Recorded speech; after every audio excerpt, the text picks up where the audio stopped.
नाज़िम खानपुर में आल सिंध महर फाउंडेशन ऐं सिविल सोसाइटी पारां नौरीन फातिमा महर जे असल कातिलनि जी गिरफ़्तारी ऐं कंदकोट वासी नींगर जी बाज़ियाबी लाइ एहतजाजी मुज़ाहिरो करे धरणो हंयो वियो।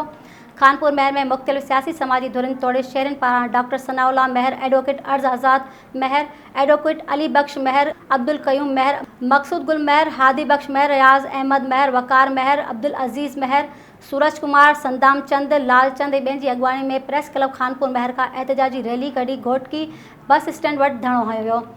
उन मौक़े ते एहतजाज कंदड़ जो चवणु हो त भांसैदाबाद जी रहवासी नौरीन महर वारे केस में साणस चोरी निकाह कंदड़ संदसि मुड़ुसु मंसूर सुमरे खे शामिल कयो वञे। हुननि चयो त नौरीन फातिमा महर वारो क़त्ल केस गुजारत बणियल आहे, तंहिं करे जांच टीम जोड़े शफ़ाफ़ जांच कई वञे। एहतजाज कंदड़नि जो वधीक चवणु हो त कंदकोट मां अगवा थियल मासूम नींगर समरत कुमार जे घर में सोग वारो माहौल आहे, पर पुलिस ख़ामोश आहे। नींगर जी बाज़ियाबी लाइ पुलिस को बि तारुक न वरितो आहे। एहतजाज कंदड़ आला इख़्तियारनि खां मुतालबो कयो त नौरीन महर जे खून सां इंसाफ़ कयो वञे ऐं नींगर समरत कुमार खे फौरी तौर बाज़ियाब करायो वञे।